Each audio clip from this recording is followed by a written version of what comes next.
오늘 말씀은 에스겔 1장입니다. 에스겔 1장. 에스겔이 본 하나님의 영광입니다.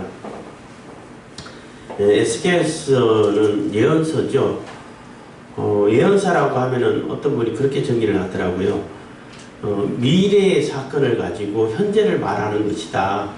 이렇게 아주 참 정의를 잘 하신 것 같다는 생각이 들어서 제가 인용을 하는데, 미래의 사건을 가지고 현재를 얘기하는데, 현재 우리가 어떤 삶을 살아가고 어떤 자세로 하나님을 대해야 되는지를 설명해 주고 있는 것이 예언서라고 말하고 있는데, 에스겔서는 그 묵시문학 중에 하나죠. 근데 모든 것이 요한계시록처럼 거의 다 묵시문학으로 된 것이라기보다는 묵시문학의 요소가 군데군데 많이 있죠. 환상이라든지 하는 것들 많이 있는데, 그렇기 때문에 그냥 우리가 우리의 일상생활에서 우리가 보는 상식선에서 뭔가를 해석하려고 하면 해석이 잘 안 되죠.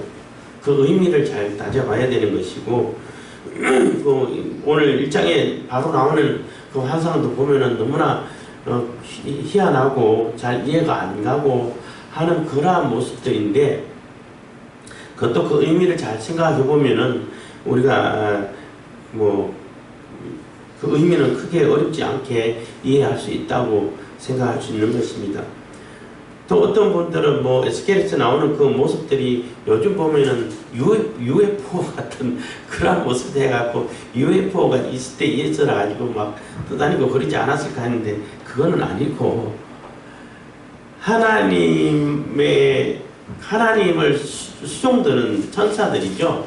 그룹 천사들이라고 하는데, 그 천사의 모습을 본 그대로는 표현하기가 어려우니까 우리가 이해하고 상징할 수 있는 그런 상징의 모습으로 이렇게 표현하는데, 문제는 뭐냐면은 그 하나님을 수종드는 그룹 천사들 그 모습도 굉장히 위험 있고 두렵고 보기만 해도 주눅이 들고 하는 그런 모습이라는 거예요.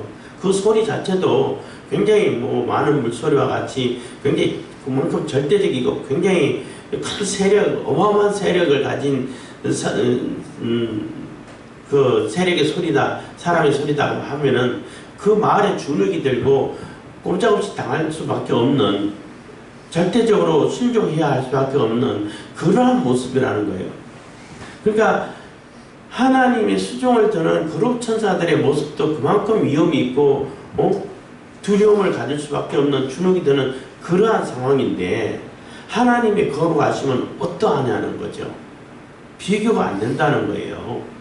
그래서 천사들도 자기 몸을 가리고, 여기서는 날개 4개가 있어서 둘은 몸을 가리고 둘은 이게 날고 이렇게 되는데, 이사야라든지 요한계시록에는 6개가 있다고 그러잖아요.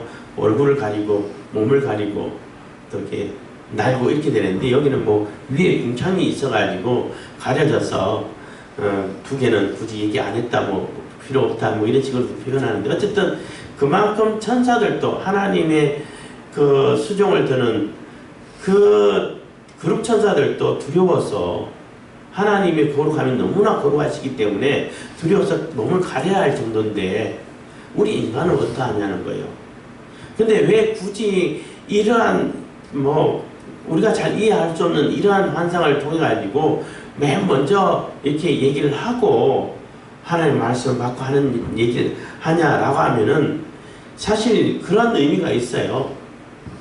에스겔 시대가 바벨론 포로 시대 때거든요. 그러니까 에스겔은 다니엘이 1차 포로 때 잡혀갔고 2차 포로 때 에스겔이 잡혀갔어요. 여호야긴 왕하고. 그렇지만 예루살렘이 아직 멸망하지 않은 상태, 멸망하게 되기 전에 있는 그런 상태에서 포로지에서 이제 예언을 활동하고 있는데, 포로지에 있든지 예루살렘에 있든지 이 사람들이 하나님의 말씀, 여호와의 말씀이니라 하면은 너무나 가볍게 생각한다는 거예요. 요즘 이렇게 값싼 구원 이렇게 해가지고 하나님께서 우리를 구원하시는 예수 그리스도의 피의 공로가 그 값없이 주셨다고 하니까 너무나 값싸게 취급한다는 거예요.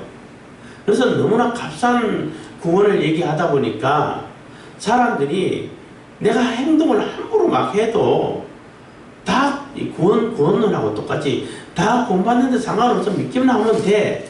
이렇게 해서 굉장히 값싼 구원을 얘기하다 보니까 굉장히 기독교 교회의 가치가 떨어지고 하나님의 구원의 가치가 떨어지고 뭐 있으면 좋고 없어도 상관없는 이런 그렇게 취급당하는 경우들이 너무 많다는 거죠.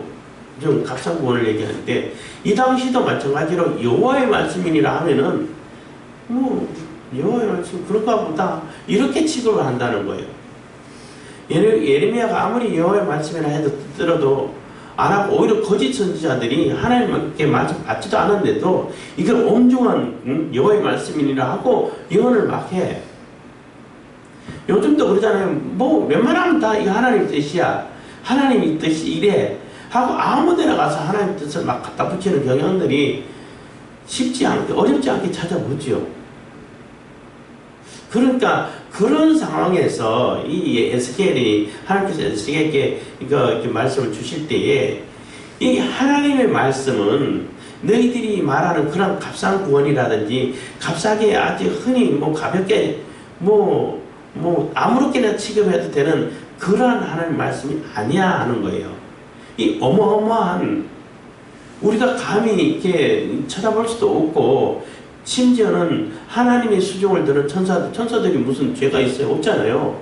그런 천사들조차도 하나님 앞에 두려워하고 몸을 가려야 하는 이런 엄청난 그 거룩성이 있는 그 하나님 여호와의 말씀인데 이 하나님 여호와의 말씀이 안 이루어지겠냐는 거예요. 우리가 함부로 그것을 취급해도 되겠냐는 겁니다.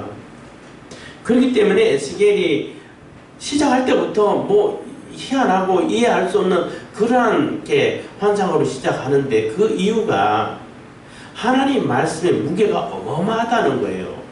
함부로 취급하지 말라는 거예요. 그 당시 거짓 선지자들은 뭐 자기가 하면 무조건 다 하나님 말씀이야. 하나님 말씀 받지도 않았는데 그리고 자기가 듣고 싶은 거 하고 싶은 거 또 그랬으면 좋겠다는 우리가 이렇게 됐으면 좋겠는데 하는 그것을 다 하나님의 말씀으로 취급해가지고 막 얘기를 해버린다고. 유튜브를 보다 보면 그런 경향들이 있는 유튜브도 있었죠. 이건 다 하나님 말씀이고 하나님 뜻이고 하나님 계획이 이러하다 우리가 쫙 했는데 하나도 안 맞았어. 그래가지고 민망했는지 또 다 내려버리고 또 다시 이렇게 하고 그게 얼마나 그 하나님 말씀의 무게를 가볍게 하냐는 거예요. 사람들이 아주 우습게 취급하도록 만들어버렸다는 겁니다. 그렇지만 실질적으로는 굉장히 무게가 있고 어마어마한 절대 함부로 대할 수 없는 이러한 그 하나님 말씀이 그만큼 엄중한 하나님 말씀이라는 것을 보여주기 위해서 그 하나님의 수종을 드는 그룹 천사들의 모습만 봐도 우리가 이게 함부로 할 수 없는 그 정도다 라고 얘기를 하면서 하나님께서 반드시 이 예루살렘 너희들을 회개하지 않으면은 이 가득 찬 이 우상을 다 제거하지 않으면은 심판하신다. 하지만 심판으로 끝나는 것이 아니고 반드시 회복시키셔가지고 진짜 하나님께서 세우시고자 하는 그 예루살렘 그 성전을 세우실 것이다 하는 예언을 해주고 있는 것이 에스겔이라고 말할 수 있는 겁니다. 그래서 에스겔을 설교하고 강의할 때 많이 어려움이 있어가지고 전체적으로는 안 하는데 이해하기 쉬운 것만 찾아서 하는데 그러지 않고 저는 1장부터 쭉 읽어가면서 이 강의를 하려고 하는 겁니다. 에스겔 1장 1절입니다. 제30년 4월 5일에 내가 그발강가 사로잡힌 자 중에 있더니 하늘이 열리며 하나님의 이상을 내게 보이시니 해서 제30년 할 때 이 30년이 어떤 30년이냐 해가지고 의견이 분분해요. 근데 대체적으로 많은 학자들이 이거는 에스겔의 나이를 얘기하는 거다. 나이 30년 해야 되는 때 30살이 되면은 에스겔이 제사장의 아들이기 때문에 제사장 직무를 이행하는 그 나이가 30살이라는 거예요. 그래서 에스겔의 나이가 30살이다. 그리고 동시에 그 요아스 왕이 요시야 왕이 요아스랑 요시야가 자꾸 헷갈리는데 요시야 왕이 그 성전의 그 두루마리를 발견하고 그 개혁을 본격적으로 시작한 그 해 시작되는 그 해가 에서부터 지금까지 30년이다 이렇게 주로 많이 얘기를 해요. 뭐 그 이후에도 다른 뭐 의견이 있습니다만은 대체적으로 그런 의견입니다. 그래서 에스겔이 30살 되던 해 4월 5일 이렇게 이해하면은 쉬울 것 같습니다. 내가 그발 강가에 사로잡힌 자 중에 있더니 그래서 그발 강가는 그 유프라테스 강 지류이고 또 이게 운하라고 말할 수 있는 강이에요. 그래서 거기서 이제 바벨론 강가에서 시편 보면은 바벨론 강가에서 내가 그 울면서 그 뭐 갑자기 생각이 안 나. 그 뭐 수금을 뭐 보드나무에 걸었다 하고 그 예루살렘을 향해서 울면서 뭐 기도했다 그랬는데 137편인 것 같은데 이런 얘기 나오듯이 그것이 그발 강가라고 말할 수 있다는 거죠. 그리고 이제 예언서를 주로 보다 보면은 주로 강가에서 주로 예언을 많이 받아요. 그러니까 왜 강가일까 이렇게 생각할 때 이제 어떤 뭐 해석하기를 주로 그 당시에 사람들은 흐르는 물은 깨끗하잖아요. 고였는 물은 좀 더 오염될 수 있는데 흐르는 물은 깨끗하기 때문에 정결하고 깨끗한 곳에 흐르는 물에서 하나님의 계시가 받아지고 또 이루어진다. 그러기 때문에 강가가 아닐까 이렇게 얘기를 하는 분들도 있는데 뭐 나름대로 의미가 있는 것 같습니다. 어쨌든 하늘이 열리며 하나님의 이상을 내게 보이니 그래서 하늘이 열리고 하나님의 이상을 봤다는 것입니다. 그때가 이제 이 2절 여호야긴 왕의 사로잡힌 지 5년 그달 5일이라 그래서 그때가 그러니까 에스겔이 30살이 되는 해랑 여호야긴 왕이 사로잡혀 가지고 5년이 된 해랑 같은 해라는 얘기죠. 그러니까 포로로 잡혀온 지 5년 됐다는 겁니다.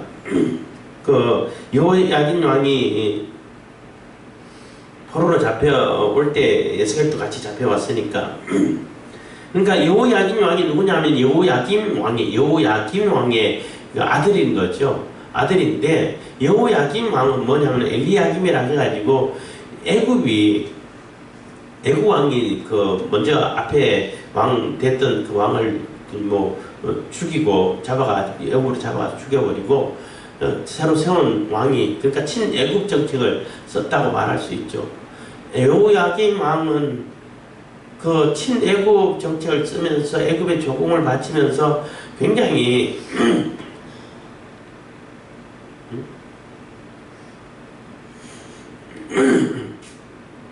뭐가 이게 여호야긴 왕이 굉장히 그 악행을 많이 저질렀죠. 그러니까 그 애굽에게 조공을 바치기 위해서 국민들에게 백성들에게 세금을 많이 거둘 뿐만 아니라 그것만 해도 백성들은 어려운데 또 이게 사치가 심해가지고 굉장히 건물 짓기를 좋아해가지고 화려한 궁전을 짓고 이렇게 해서 굉장히 어려움을 주게 되고 하나님의 책망이 임하고 그래서 여호야김 왕은 어떻게 죽었는지 기록이 안 나와요. 분명한 것은 다윗의 그 묘지에 장사되지 못했어요. 그래서 추측하기를 바벨론에서 잡혀가다가 어느 중간에서 또 탈출을 시도하다가 거기서 죽임을 당했을 거다. 그래서 버려져 가지고 아무런 시체 수습도 못하고 그 들짐승들이 새들이 쪼아먹었다. 이렇게 예상을 하는 거죠. 그래서 여호야긴 왕을 세워놨다가 이것도 똑같이 아버지 따라 하다가 악을 행하다가 바벨론 군대가 또 쳐들어와가지고 잡아가고 다시 이제 시드기야 왕을 세워놨죠. 세워놨는데 이스라엘 사람들은 시드기야 왕을 왕으로 인정을 안 해. 그래도 여호야긴 왕이고 정통성이 있다는 것은 여호야긴 왕으로 계속 생각하고 있는 거예요. 그러니까 시드기야 왕이 좀 속상한 부분이 있었죠. 그렇지만 여호야긴 왕을 잡아가가지고 바빌론에서 이제 감옥에서 지내게끔 했다는 것입니다. 그래서 그 왕을 잡아간 지가 5년이 됐다는 거죠.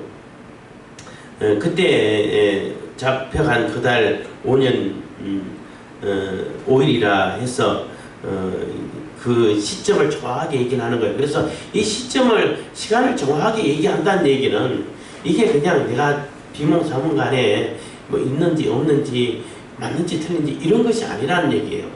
정확한 역사적인 사실이고 정확한 시점에서 내가 분명한 사실을 보고 본대로 기록한 것을 얘기한다라고 말할 수 있는 것입니다. 그래서 역사적인 사실을 얘기한다라고 볼 수 있는 거죠. 3절입니다. 갈대아 땅 그발 강가에서 여호와의 말씀이 부시의 아들 제사장 나 에스겔에게 특별히 임하고 여호와의 권능이 내게 임하니 내 위에 있으니라 해서 그발 강가에서 여호와의 말씀이 부시의 아들 제사장 나 에스겔에게 특별히 임하고 그래서 아버지도 이렇게 제사장인데 제사장은 이렇게 세습이 되죠. 그리고 아버지 이름을 부시라고 해가지고 그 미국 대통령이 어떤 분은 그 부시 대통령이 왕이 대통령이 미국 대통령 때 강의하는 걸 잠깐 들었는데 그 부시하고 또 다른 부시라고 웃으면서 얘기하는 걸 들었어요. 그렇죠. 미국 대통령 부시는 아닙니다. 우스갯소리를 하는 거예요. 그래서 에스겔이 제사장 직분을 이행해야 되는데 바벨론 포로 잡혀 있으니까 제사장이 될 수가 없는 거죠. 제사장 직분을 이행할 수도 없어요. 뭐 성전도 다 파괴되어 버렸고.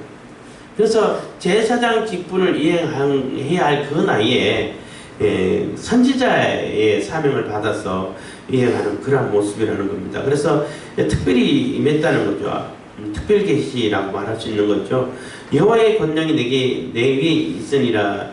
4절 내가 보니 북방에서부터 폭풍과 큰 구름이 보이는데 내가 보니 북방에서부터 큰 폭풍과 큰 구름이 오는데 보이는 데가 아니라 오는데 그 속에서 불이 번쩍번쩍하여 빛이 그 사면에 비치며 그 불 가운데 단 새 같은 것이 나타나 보이고 해서 북방에서부터 주로 북방이라는 것은 하나님이 계신 곳이고 하나님이 보좌한 그곳을 주로 북방으로 표현을 많이 해요. 그리고 또 한 가지는 이스라엘을 심판할 때에 그 심판의 재앙이 쏟아져 오는 곳이 북방이라는 거죠. 뭐 예레미야 볼 때 뭘 보느냐 했더니 그 끓는 가마가 북방에서부터 기울어졌나이다 이런 표현도 하는 것처럼 그래서 실질적으로 또 이스라엘이 침공당할 때 저 북쪽을 통해서 내려오잖아요. 뭐 바벨론이든 압수르든 간에 동쪽에서 해가지고 북쪽으로 이렇게 꺾어서 내려오는데 그 북방을 얘기하는 건데 그러니까 하나님이 계신 곳이고 하나님이 심판하고 또 재앙을 보내는 그 지역이 그 방향이 북쪽이라는 거죠. 폭풍과 큰 구름이 온다는 얘기는 하나님의 임재가 임하고 또 하나님의 임재를 표현할 때 빽빽한 구름, 큰 구름, 뭐 폭풍 가운데서 뭐 이런 표현을 많이 쓰잖아요. 하나님께서 임재하신 그런 표현을 하는과 동시에 큰 재앙과 같은 심판의 바람이 불어온다라고 표현할 수도 있다는 겁니다. 그래서 폭풍과 큰 구름이 오는데 그 속에 불이 번쩍번쩍하여 빛이 그 사면에 비치며 그래서 불이 번쩍번쩍하다는 얘기는 주로 불은 이제 심판을 얘기 많이 하죠. 심판의 불을 얘기하는 거예요.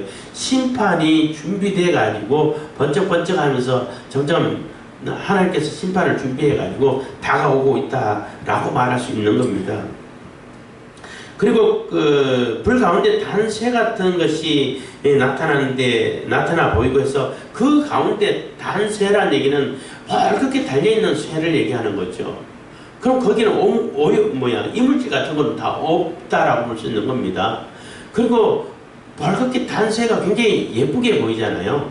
아름답게 보이고 정말로 이렇게 좋게 보이는데 그렇지만 그게 가까이 할 수는 없어요. 그거 손대면 손 타버리잖아요.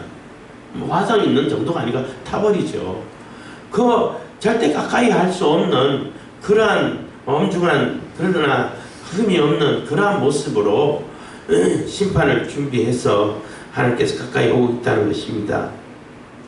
그 속에서 내 생물의 형상이 나타나는데, 그래서 그 다한세 주민이라고 해야 되나요? 하여튼 그 속에 내 생물의 형상이 나타나는데, 그 모양이 이러하니 사람의 형상이라. 각각 내 얼굴과 내 날개가 있고, 사람의 형상인데 내 얼굴과 내 날개가 있다는 거니까 동서남북 사방에 다 얼굴이 있다는 거예요. 그리고 내 날개가 네 가지라는 얘기죠. 그래서 사방이라는 얘기는 네 가지, 사란 얘기는 주로 이렇게 상징적으로 이렇게 동서남북을 해가지고 전 세계, 심지어는 전 우주를 얘기하는 거라고 상징하는 거라고 보시면 돼요. 전 세계에 다 미치는 그러한 전 세계에 다 다스리고 주관하고 영향을 미치는 그러한 모습이라는 겁니다. 그래서 이러하니 각각 내 얼굴과 내 날개가 있고, 그 다리는 곱고 그 발바닥은 송아지 발바닥 같고 마광한 구리 같이 빛나며 해서, 그 다리는 곧다는 게 관절이 없어. 쉽게 말하면 관절이 없어. 책상 다리처럼 좀 이렇게 반듯하다는 얘기예요. 그 얘기는 그만큼 강직하다라는 표현도 되지만은 굽어지지 않는다는 것은 변개가 안 된다는 얘기예요. 변화가 있고 바뀌고 또 이렇게 가다가 또 이게 휘어지고 이런 것이 없다는 거예요. 반드시 이루어진다는 거예요. 반드시 그러니까 이 내 생물들이 하나님의 명령을 받아가지고 실천할 때는 자기가 마음대로 이건 해도 돼, 이건 하지 않아도 돼, 이렇게 혼자 판단해가지고 이렇게 바꾸고 저렇게 변개하고 할 수가 없다는 거예요. 바로 직선으로 간다는 거죠. 그래서 바로 모든 것을 바로 하나님께서 명하신 대로 변함없이 틀림없이 실행한다는 겁니다. 다리기 때문에. 그리고 송아지 발바닥 같고, 송아지는 굉장히 이렇게 충성스러운 동물이죠. 굉장히 충성스러운 동물이고 희생을 할 줄 아는 동물인데, 충성스러운 발걸음인데 송아지 발 같다는 얘기인 거예요. 발바닥 같다는 얘기를 하고 있는 거예요. 송아지 발이라는 얘기는 웬만한 험한 곳이라도 다 다닐 수 있는 곳이에요. 심지어는 송아지 발바닥하고 비슷한 염소발은, 송아지는 무거워가지고 손은 무게가 있어가지고 잘 못하지만은, 염소는 몸이 가볍잖아요. 산양 같은 거, 염소 같은 거는 몸이 가볍기 때문에 정말 우리가 볼 때는 이게 80도 이게 기울기가 사실 45도만 해도 웬만한 동물은 못 서요. 이게 떨어진다고. 60도, 70도 거기는 아예 올라가지도 못하죠. 근데 저거는 70도가 넘는 기울기가 아닐까. 거의 80도 넘어가는데 이런데도 올라가. 정말 대단해요. 가끔가다 보면은 어떻게 저런 데를 갈 수 있을까? 그러니까 그런 데는 맹수들이 절대 못 가죠. 그러니까 피하기 위해 가지고 그런 데 올라가가지고 비탈 같은데, 바위 같은데, 산 같은데 이런 데 아주 잘 다니는 게 염소고 산양이고 하는데, 그 발이 송아지 발하고 비슷하게 똑같이 생겼죠. 이 쪽발이 돼 있죠. 말 같은 경우는 이게 통굽이기 때문에 달리는 데는 아주 유용하지만은 그런 데 못 가요.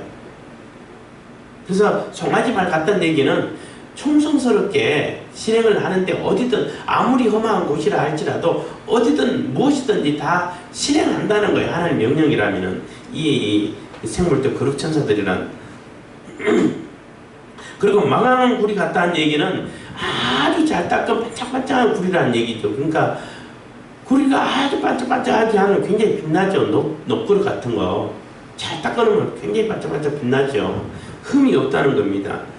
요만한 오물과 티도 없다는 거죠. 굉장히 아름답기도 하고. 8절입니다. 그 사는 날개 밑에는 각각 사람의 손이 있더라. 사람의 손이 있다는 얘기는 일을 한다는 얘기죠. 무슨 일을 하고 사역을 하고 무슨 모든 것을 이렇게 만들 수 있고 이렇게 일을 한다는 얘기입니다. 감당할 수 있다는 겁니다. 그 내 생물의 얼굴과 날개가 이러하니, 9절입니다. 날개는 다 서로 연하였으며 행할 때에는 돌이키지 아니하고 일제히 앞으로 곱게 행하며. 그래서 날개는 다 내 생물이 다 연결되어 있다는 거예요. 다 붙어 있다는 거예요. 그 얘기는 한 몸처럼 움직인다는 거예요. 막 각각 나는 뭐 이러고 저는 이쪽에 있는 애는 저쪽으로 하고 이런 것이 없다는 거예요. 다 하나처럼 움직인다는 거예요. 행할 때는 그리고 그 법계 위에 그룹 날개 그러니까 그룹 천사를 이렇게 모형해가지고 날개를 서로 붙여가지고 이렇게 뭐 장식해 놓은 그런 모습도 이제 현상으로 떠올릴 수 있다는 거죠. 그리고 일제히 앞으로 행할 때 이렇게 행동할 때에 뭐 몸을 이렇게 돌려가지고 하지 않는다는 거예요. 왜냐하면 동서남북 다 얼굴이 있기 때문에 어느 방향이든 간에 바로바로 움직일 수 있다는 거죠. 바로 실행할 수 있다는 겁니다. 10절 그 얼굴들의 모양은 넷의 앞은 사람의 얼굴이요 우편은 사자의 얼굴이요 넷의 좌편은 소의 얼굴이요 넷의 뒤는 독수리 얼굴이니 그래서 그 얼굴들의 모양이 넷의 앞은 다 사람의 모양이야.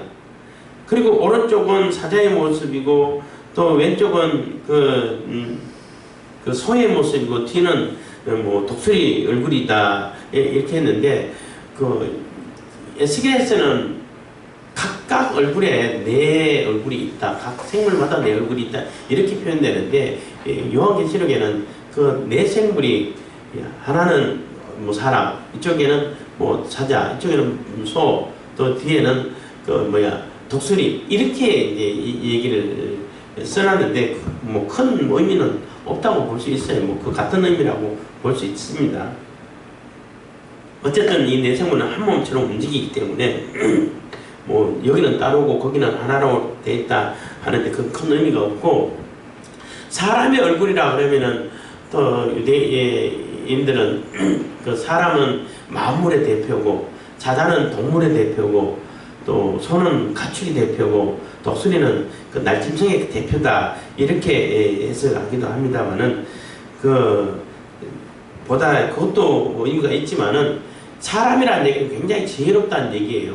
이성이 있고 지혜롭고 모든 것을 판단할 수 있는 그러한 사람의 모양이고 사자는 굉장히 용맹스럽죠. 동물의 왕이라고 말할 수 있는데 용맹이고 용기가 있고 또 소는 굉장히 충성스럽고 희생을 할 줄 아는 그러면서도 힘도 센 이런 짐승의 대표라고 말할 수 있고 독수리는 굉장히 빠르죠. 날아다니기 때문에 굉장히 빠르고 독수리가 먹이를 취할 때는 어마어마한 속도로 먹이를 취하죠. 그것처럼 이 네 생물이 하나님의 수종을 받들고 하나님의 명령을 받들어서 실행할 때는 아주 지혜로우면서도 용맹스럽고 또 절대적으로 충성을 하면서 굉장히 신속하게 일을 진행시킨다는 겁니다. 그런 의미가 든다는 거죠.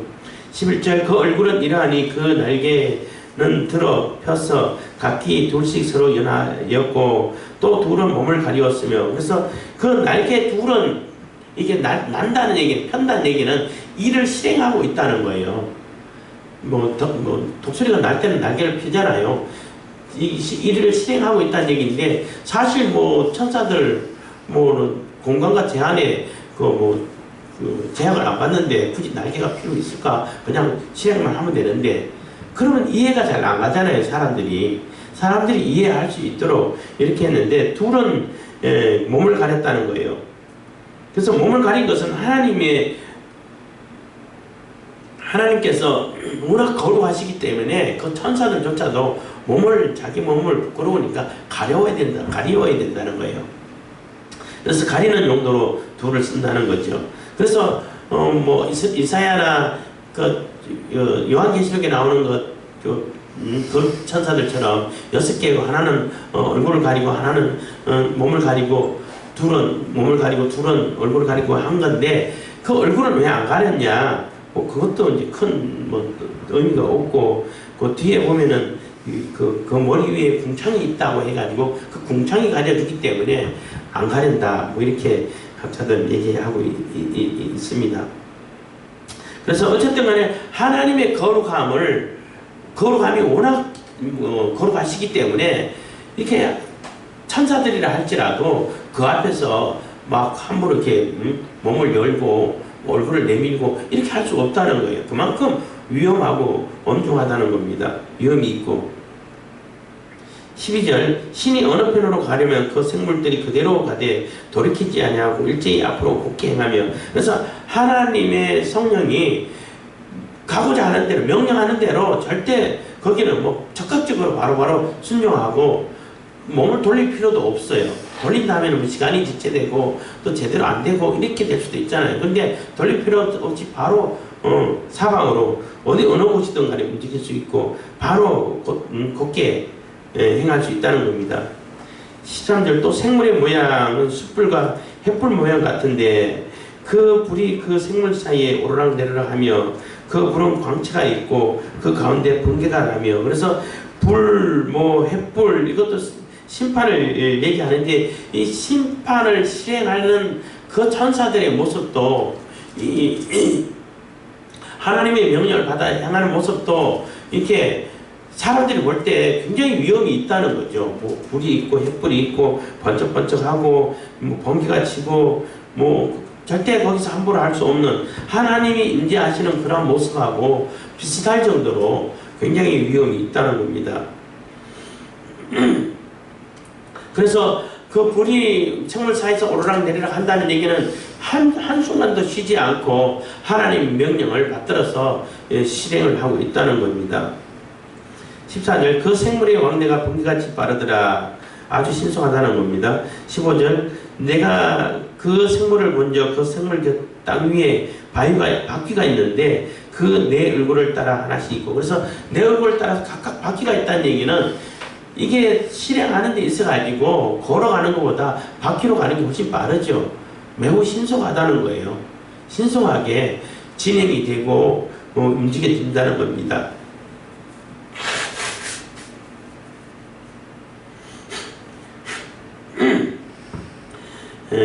심지어 그 바퀴의 형상과 그 구조는 넷이 한결같은데 한 것 같고 그 형상과 구조는 바퀴 안에 바퀴가 있는 것 같으면 바퀴 안에 또 바퀴가 있어.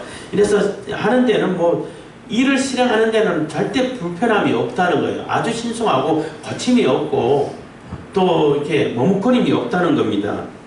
그러면서도 아주 뭐 황홀이라는 얘기는 굉장히 화려하다는 거죠. 결코 아주 귀한 존재라는 얘기인 겁니다. 17절 행할 때에는 사방으로 향한 대로 돌이키지 않고 행하며. 그래서 이렇게 방향을 틀 필요가 없다는 거예요. 그냥 진행만 하면 되는 거예요. 어디든 어떤 방향이든 진행만 하면 된다는 거죠. 18절 그 둘레는 높고 무서우며 그 네 둘레로 돌아가면서 눈이 가득하며. 그래서 그 둘레는 아주 높고 무섭다는 얘기는 굉장히 이렇게 위험이 있다는 거예요. 보기만 해도 주눅이 들 정도로 그 앞에는 다소곳해질 수밖에 없는 그런 상태라는 거죠. 이 내생물의 모양만 봐도.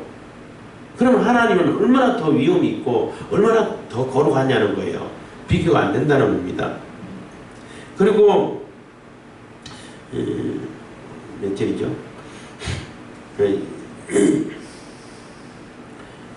18절 그 둘레는 높고 무서우며 그 둘레로 돌아가면서 눈이 가득하며. 눈이 가득하다는 얘기는 눈이 막 수십 개의 눈이 껌껌하고 있다는 얘기가 아니고 모든 것을 통찰할 수 있다는 거예요. 전지전능하다. 그러니까 모든 것을 다 움직일 수 있다는 얘기는 편재를 얘기하는 거잖아요. 하나님의 편재하심과 하나님의 전지전능하심을 지금 이렇게 형상으로 이렇게 설명하고 있는 거예요. 그림으로. 그러니까 하나님이 전지전능하시고 편재하시다는 것을 이 뭐 수종드는 이 천사들도 하나님의 권능을 가지고 같이 움직이기 때문에 같은 모습으로 보인다는 거죠. 19절입니다. 생물이 행할 때에 바퀴도 그 곁에서 행하고 생물이 땅에서 들릴 때에 바퀴도 들려서. 그래서 바퀴랑 생물이랑 같이 움직인다는 겁니다. 어디든지 신이 가려 하면 생물도 신이 가려 하는 곳으로 가고 바퀴도 그 곁에서 들리니 이는 생물의 신이 그 바퀴 가운데 있습니다. 그래서 생물의 신도, 그러니까 생물의 영이라고 말할 수 있죠. 하나님의 영이 가기자 하는 곳마다 그 생물의 영이 있어서 똑같이 명령 따라서 움직인다는 거예요. 거기에 따라서 또 바퀴들도 같이 움직인다는 거예요. 저들이 행하면 이들도 행하고 저들이 그치면 이들도 그치고 저들이 땅에서 들릴 때에는 이들도 그 곁에서 들리니 이는 생물의 신이 그 바퀴 가운데 있음이 없더라. 그래서 이 생물들의 영이 움직이고자 하는 대로 생물도 똑같이, 그러니까 한 몸이라는 거죠. 분리가 돼 있지 않다는 거예요. 볼 때는 따로따로 이렇게 보이는 것처럼 보이는데 하나로 움직인다는 겁니다. 22절 그 생물의 머리 위에는 수정 같은 궁창의 형상이 펴 있어 보기 심히 두려우며 그래서 그 생물의 머리 위에는 수정 같은 궁창의 형상이 펴 있어 수정 같다는 얘기는 그만큼 맑다는 얘기예요. 깨끗하다는 얘기예요. 흠이나 티가 없다는 겁니다. 그러니까 아주 맑은 수정 같은 궁창의 형상이 쫙 펴서 있는데 보기에 굉장히 두렵다는 거예요. 거기도 위험이 가득 차 있다는 거죠. 그래서 궁창이 가려져 있기 때문에 두 날개가 필요 없지 않았을까 이런 얘기를 하는 겁니다. 23절 그 궁창 밑에 생물들의 날개가 서로 향하여 펴 있는데 그래서 그 궁창 밑에 생물들이 날개를 펴가지고 하나님 명령을 받들고 있다는 거죠. 이 생물은 두 날개로 몸을 가리웠고 저 생물도 두 날개로 몸을 가리웠으며 24절 생물들이 행할 때에 내가 그 날개 소리를 들은즉 많은 물소리와도 같으며 전능자의 음성과도 같으며 떠드는 소리 곧 군대의 소리와도 같더니 그 생물이 설 때에 그 날개를 들이우더라. 들이운다는 얘기는 접었다는 얘기예요. 내려서 접었다는, 그러니까 실행을 하고 있다가 하나님 말씀이 임하면은, 하나님 명령이 임하면은 딱 날개를 접고 경청하고 겸손하게 듣고 있다는 거예요. 그래서 생물들이 행할 때, 실행을 할 때는 그 날개 소리가 어마어마하다는 거예요. 들은 많은 물소리와도 같으면, 많은 물소리가 아니고 물소리와 같다라는 얘기를 하는 거예요. 그러니까 굉장히 위협이 있고 굉장히 어마어마한 세력, 권세, 권능을 가지고, 그러니까 절대적인 음성이라는 얘기죠. 절대적인 음성과 같다는 얘기예요. 하나님 말씀이 절대적인 음성이라면은 이 생명들의 음성들은, 소리들은 절대적인 음성과 같은 그만큼 위험이 있다는 거예요. 그러니까 천사의 소리도 이만큼 위험이 있는데 하나님 말씀은 말할 것도 없다는 거예요. 그러니까 그만큼 엄중하고 엄중하고 위험이 있고 한 그러한 무게감이 있는 감당이 안 되는 그러한 말씀이 하나님 말씀인데 너희들은 지금 하나님 말씀을 콧방귀도 안 끼고 우습게 생각하고 또 자기 생각이면 자기가 이렇게 했으면 좋겠다는 걸 가서 하나님 말씀을 갖다 붙여가지고 하나님 말씀이라고 얘기해버리고 그래서 되겠냐는 거예요. 그래서 예언하신 분들은 조심해야 할 것이 내가 얘기하고 싶고 내가 됐으면 좋겠다는 것을 하나님 말씀 갖다 붙이면 안 돼요. 하나님 말씀하고 달라요. 다른 경우가 90%가 넘어요. 물론 내가 됐으면 좋겠고 내가 하고 싶은 얘기가 하나님 말씀하고 똑같다. 그럼 얼마나 좋겠어요. 그런 경우도 가끔가다 있긴 있어요. 이 성경에 있다 보면은 우리 삶을 생각할 때도 있지만 그렇지만 다를 때가 거의 99%라고 말할 수 있는 겁니다.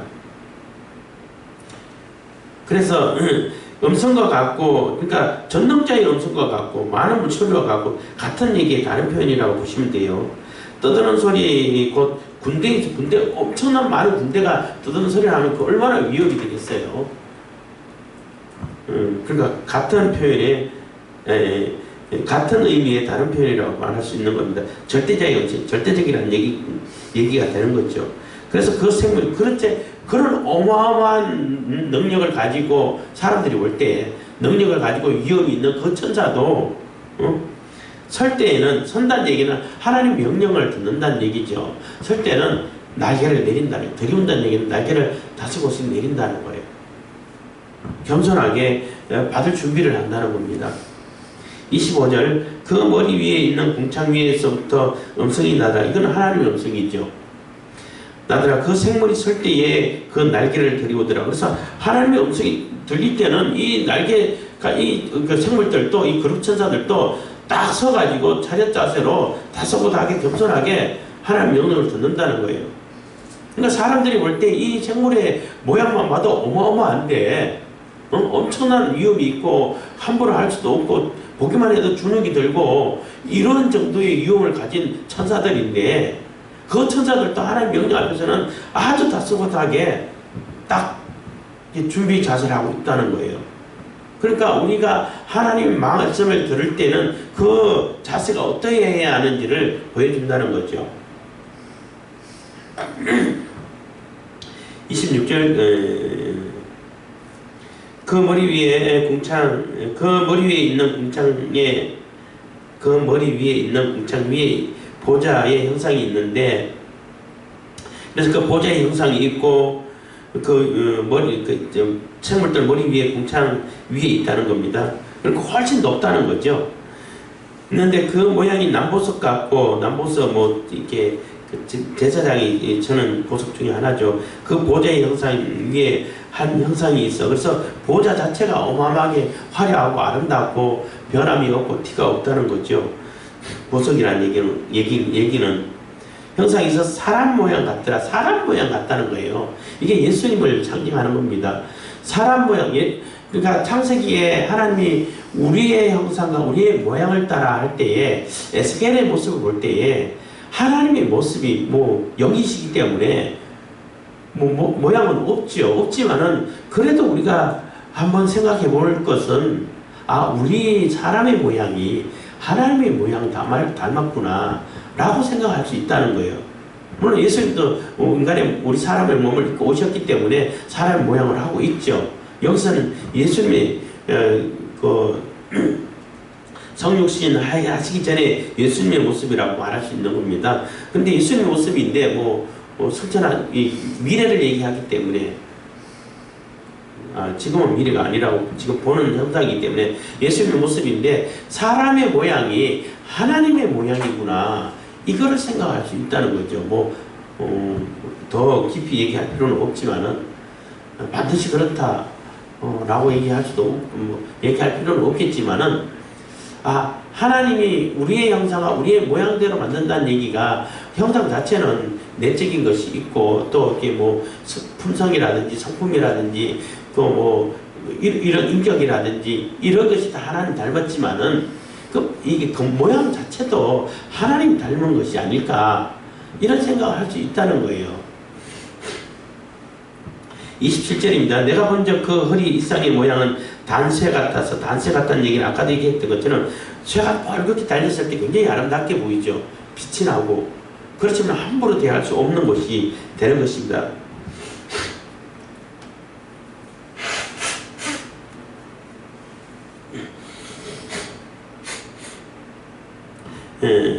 불 같고 그 허리 이하의 모양도 불 같아서 사변으로 광채가 나면, 불 같아서 광채가 난다는 얘기는 불 같다는 얘기는 아주 심판이, 그러니까 함부로 할 수 없는 것인데 하나님의 심판이 들어있다는 것입니다. 포함되어 있다는 거죠. 사면으로 광채 난다는 얘기는 이 심판의 광채가 영향력이 하나님이 다스림이 심판하심이 사면으로 흩어져서 미치지 않는 곳이 없다는 거예요. 어떤 것도 하나님의 심판을 피할 수 있는 공간이 없다는 거예요. 지역이.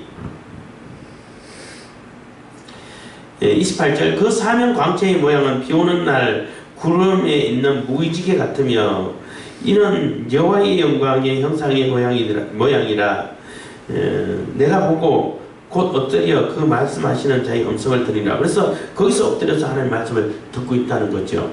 그래서 그 사면 광채의 모양은 비오는 날 구름에 있는 무지개 같다 하는 얘기는, 무지개 하면은 얼른 생각나는 것이 하나님 언약을 생각나죠. 노아 홍수 이후에 하나님께서 언약을 주시면서 무지개를 주셨잖아요.